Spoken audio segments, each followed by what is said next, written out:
প্রতিনিধি দলের প্রতিবেদন পাওয়ার পরে দ্রুত খুলনা প্রকৌশল ও প্রযুক্তি বিশ্ববিদ্যালয়ের উপাচার্যের ব্যাপারে সিদ্ধান্ত নেওয়া হবে বলে জানিয়েছেন শিক্ষা উপদেষ্টা অধ্যাপক ডক্টর চৌধুরী রফিকুল। বুধবার সকালে আন্দোলনরত শিক্ষার্থীদের সাথে কথা বলার পর সাংবাদিকদের কাছে এ কথা জানান তিনি। এই সময় অনশন কর্মসূচি প্রত্যাহার করতে শিক্ষার্থীদের প্রতি অনুরোধ জানান শিক্ষা উপদেষ্টা। তবে উপাচার্য পদত্যাগ না করা পর্যন্ত আন্দোলন চালিয়ে যাওয়ার সিদ্ধান্ত নিয়েছেন শিক্ষার্থীরা। খুলনা প্রতিনিধি শেখ লিয়াকত হোসেনের রিপোর্ট জানাচ্ছেন কিরণ মোস্তফা। উপাচার্যের পদত্যাগের দাবিতে অনশন অব্যাহত রাখা শিক্ষার্থীদের সাথে কথা বলতে বুধবার সকালে ক্যাম্পাসে যান শিক্ষা উপদেষ্টা অধ্যাপক ডক্টর চৌধুরী রফিকুল।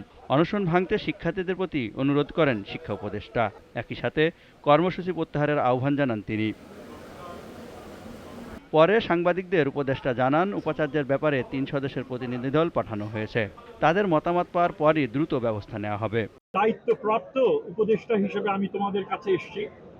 আমি তোমাদেরকে বলতে পারি, যে সিদ্ধান্ত হবে, যে রিকমেন্ডেশন হবে, সেটা আমরা বিবেচনা করে যে সিদ্ধান্ত আমরা নেব সেটা অতি দ্রুত সেই সিদ্ধান্ত আমরা বাস্তবায়ন করব। তবে দাবি আদায় না হওয়া পর্যন্ত অনশন চালিয়ে যাওয়ার ঘোষণা দিয়েছে শিক্ষার্থীরা। আমরা যতক্ষণ না পর্যন্ত আমরা নিশ্চিত হইতেছি, যতক্ষণ না পর্যন্ত আমরা নোটিশ পাইতেছি, ততক্ষণ পর্যন্ত এখান থেকে আমরা উঠবো না। রেকর্ড আছে যে কোনো একজন মানুষ এসে অনশনকারীদের অনশন ভাঙিয়ে দেওয়ার পর তাদের দাবি আদায় বাস্তবায়ন হয়নি। তো আমরা যত সময় পর্যন্ত আমরা দাবি বাস্তবায়ন না দেখবো ততক্ষণ পর্যন্ত আমরা এখান থেকে উঠবো না। শিক্ষার্থীদের 6 দাবির মধ্যে 5টিতে সম্মতি জানিয়েছেন শিক্ষকরা।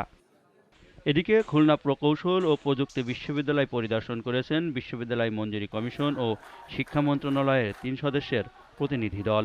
সোমবার বিকেল থেকে শুরু হয় কর্মসূচিতে অংশগ্রহণ করে অসুস্থ হয়েছেন কয়েকজন শিক্ষার্থী। তাদেরকে প্রাথমিক চিকিৎসা দেওয়া হয়েছে। কিরণ মোস্তফা, জিটিভি নিউজ।